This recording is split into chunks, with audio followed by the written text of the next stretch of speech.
आज पढ़ने वाले हैं 11th का केमिस्ट्री, जिसमें पढ़ना हमको का सार्थक अंक के बारे में। सार्थक अंक ये तो फिजिक्स का भी टॉपिक है, इसको फिजिक्सियम पढ़ना है तो एक जगह क्लियर कर लो, या तो फिजिक्सियम या तो केमिस्ट्री में, अब चाहे जो मान के चलो, या तो समझो फिजिक्स में पढ़ रहे हैं या केमिस्ट्री में, क्योंकि सब वही पढ़ना रहता है। ठीक है, होता क्या है सार्थक अंक देखो, तो प्रत्येक कोई भी यदि आप प्रायोगिक माप करते हो, प्रायोगिक माप मतलब समझ लो,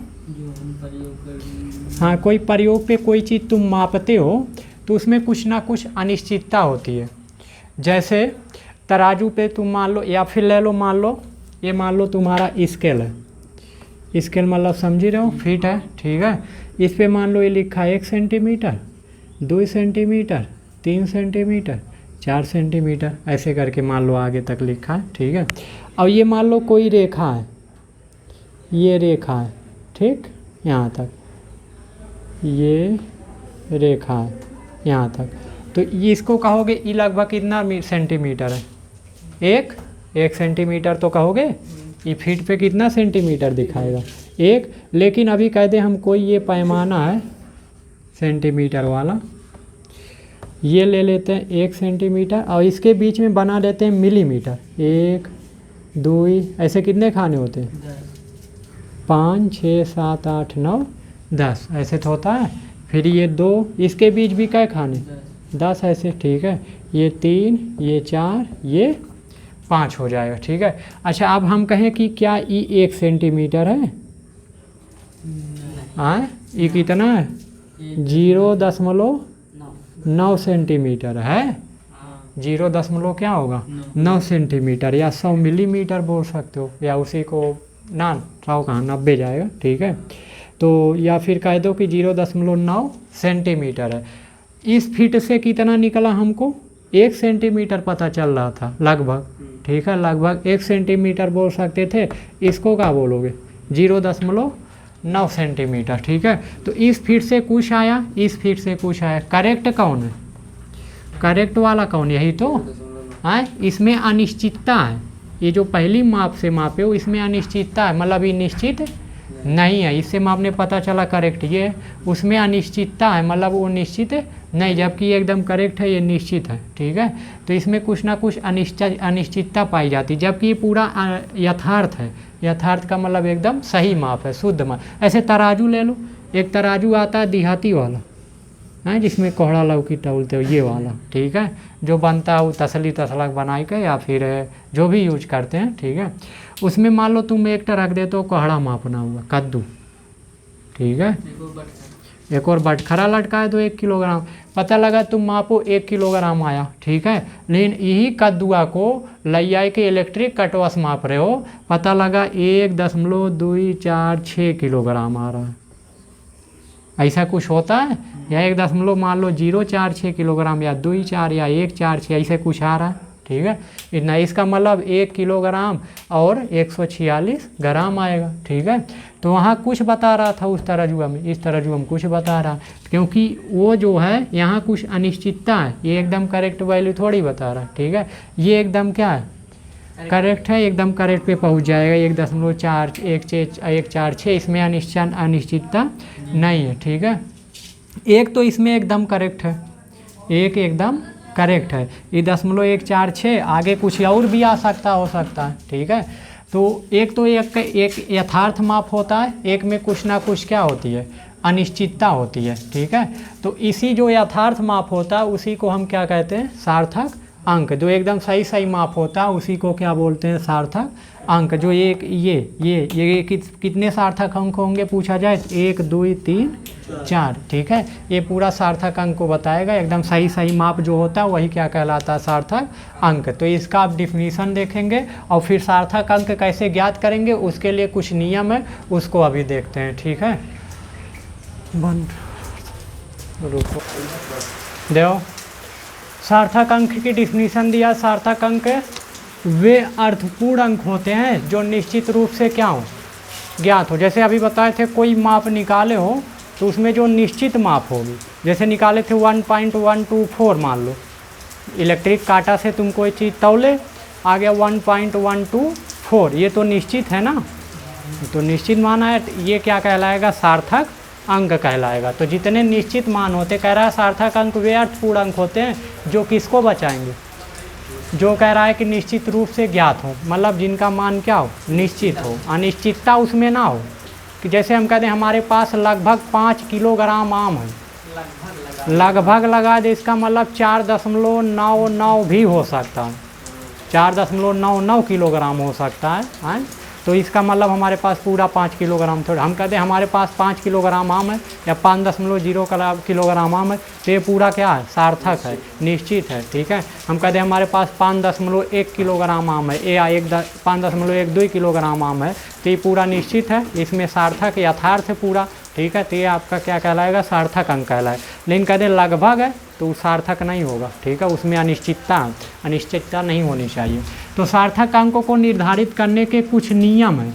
तो पहला नियम है, जो पहला नियम बताता है सार्थक अंक कैसे पता करेंगे, मुख्य रूप से 5 नियम याद करना है केवल। ठीक है, इन नियमों पे आप सार्थक अंक आराम से निकाल ले जाओगे।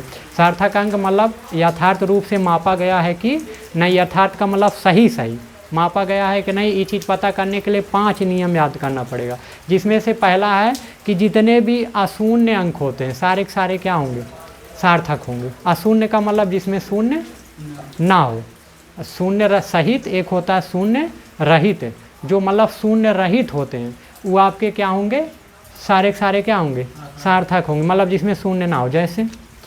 जैसे हम कह दें, यहाँ पहले वाले में उदाहरण देखें, जैसे हम कह दें 2, 3, 5, 4, इसमें बताओ कितने सार्थक अंक है, कहीं शून्य है, किसी के साथ शून्य नहीं लगा, सारे के सारे क्या हैं, अशून्य अंक हैं। तो अशून्य अंक जितने होते हैं सारे के सारे सार्थक होंगे। कितने सार्थक अंक हैं, 1, 2, 3, 4, तो इसमें कितने सार्थक अंक हुए, 4। ठीक है, हम कह दें 2, 4, 6, 8, 9, इसमें कितने सार्थक अंक, कहीं शून्य नहीं है। जब शून्य कहीं ना दिखे तो जितने होंगे कुल सार्थक अंक होंगे। कई अंक हैं, अंक मतलब समझी रहो, 1, 2, 3, 4, 5, ये कामा नहीं रहेगा।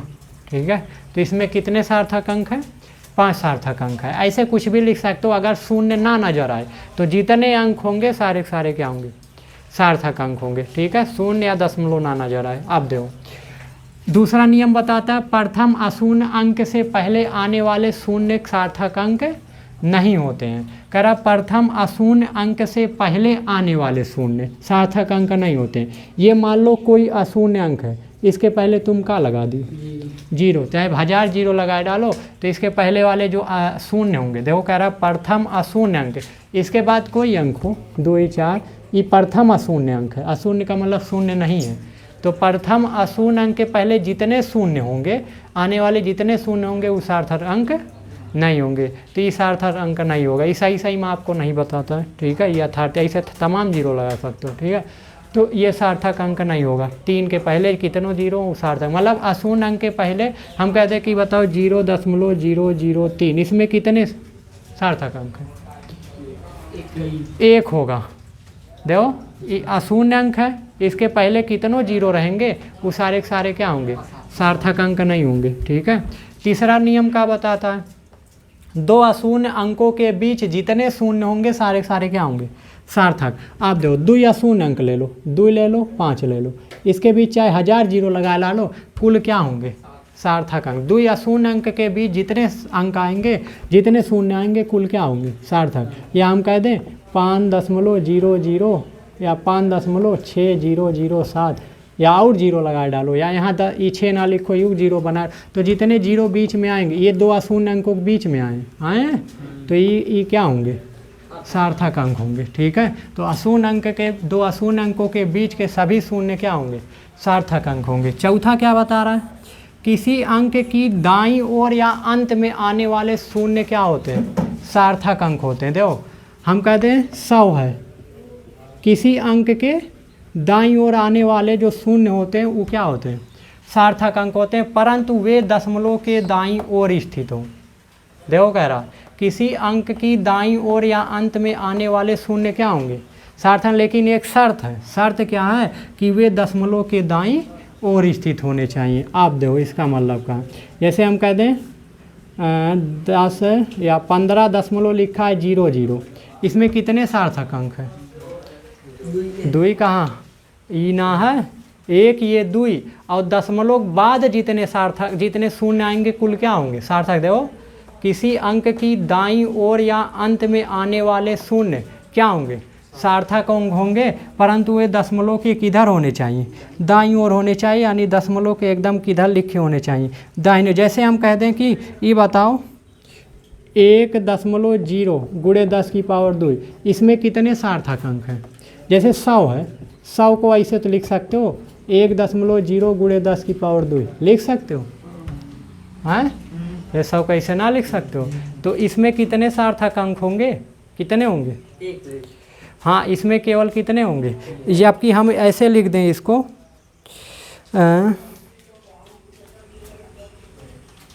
ऐसे लिख दें 1.0 गुणे 10 की पावर 2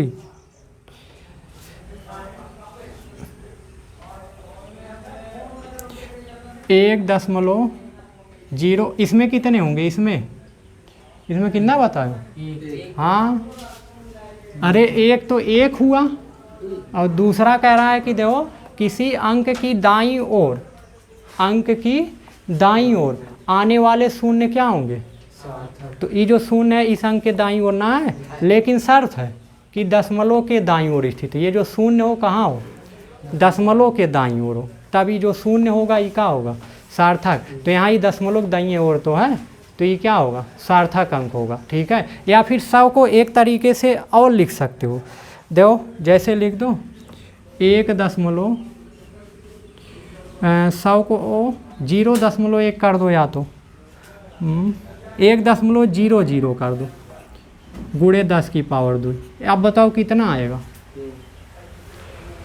100 आएगा। अरे गुणवा करोगे 100, लेकिन सार्थक अंक कितने होंगे 3 होंगे। दशमलव बाद जो 0 ये भी सार्थक अंक होगा, एक तो ये हुआ, दूसरा ये दोनों होंगे, 2 1 3। अगर हम कह दें 1.0000 गुणे 10 की पावर कितना 2, अब कितने सार्थक अंक हैं। 100 को लिखें, गुणा करोगे 100 आएगा, ठीक है। हाँ दशमलव बाद वाले जितने होंगे सारे सारे क्या होंगे सार्थक, ठीक है। तो 1 2 3 4 5 सार्थक अंक होंगे, तो ये निकाल ले जाओगे ना। हम कहते ये बताओ 5.000 गुणे 10 की पावर 2 इसमें कितने सार्थक अंक होंगे, या 10 की पावर इसको 10 लिख देते हैं या 10 की पावर 2 कर देते हैं, तो इसमें कितने सार्थक अंक होंगे। तो ऐसे आराम से निकाल सकते हो, ठीक है। देखो 5वां रूल कह रहा है वस्तुओं की गिनती में अनंत सार्थक अंक होते हैं। वस्तुओं जैसे हम कहते हैं हमारे पास 20 वस्तु है, हमारे पास कितनी वस्तु है 20 वस्तु है, तो 20 को आप ऐसे भी, या हम कहते हैं हमारे पास 2 वस्तु है, तो 2 को तो ऐसे भी लिख सकते हो 2.0 गुणे 10 की पावर कितना 10 की पावर 0, या फिर ऐसे लिख दो 2 को ऐसे लिख सकते हो 2.0000000 चाहे जितना लगा सकते हो। अरे 2 को ऐसे ना लिख सकते हो, तो इसमें कितने सार्थक अंक है अनंत जाएगा, ठीक है। हम कहते हैं हमारे पास कितनी वस्तु है, मान लो हमारे पास 20 वस्तु है, तो हम 20 को ऐसे लिख सकते हैं, यही तो इसमें कितने सार्थक अंक होंगे अनंत होंगे, डाट डाट ऐसे, ठीक है। हमारे पास 50 वस्तु है या 500 वस्तु है, तो 505.00000 तमाम लिख सकते हो, ठीक है।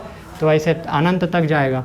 तो ये सार्थक अंक निकालने के रूल थे। जितने अशून्य अंक होंगे सब क्या होंगे सार्थक अंक होंगे, यानी कि इसमें शून्य ना हो। दूसरा, प्रथम अशून्य अंक से पहले आने वाले शून्य सार्थक अंक नहीं होते हैं। मतलब जैसे कोई मान लो ई पहला अशून्य अंक है इधर से पहले थे, इसके पहले जितने शून्य आएंगे इसमें सब को भी सार्थक नहीं होगा।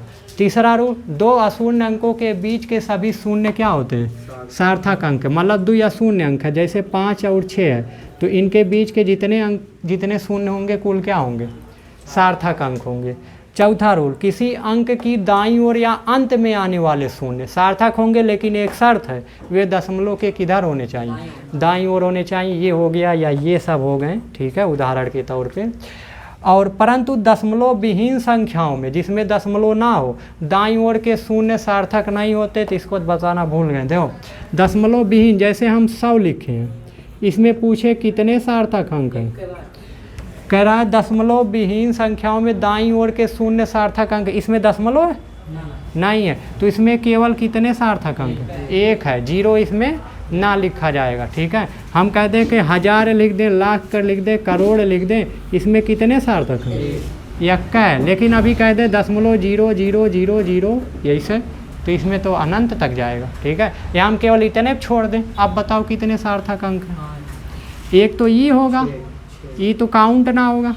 ठीक है, तो ये 4 और इसको ऐसे लिख सकते हो, 1 गुणे 10 की पावर कितना, या 1.0000 गुणे 10 की पावर कितना, 2 2 4 1 5। तो इसमें कितने सार्थक अंक होंगे? हाँ, अरे 4 ये 1 ये 4 1 5। ठीक है, अब वस्तुओं की गिनती में अनंत, क्योंकि वस्तुओं की गिनती चाहे तुम ऐसे बोलो हमारे पास 40.0000000 वस्तु है, चाहे तुम ऐसे बोलो हमारे पास 500.00000, चाहे जितना जीरो लगा डालो, हाँ, तो सार्थक होगा। 500.00000, चाहे जितना जीरो लगा डालो वो 500 होगा, वो एकदम निश्चित वैल्यू है, सार्थक अंक होगा वो जितना जीरो बोलोगे। ठीक है, तो ये आपका कहलाएगा क्या, सार्थक अंक। या तो इसको लिखना हो लिख डालो। ठीक है।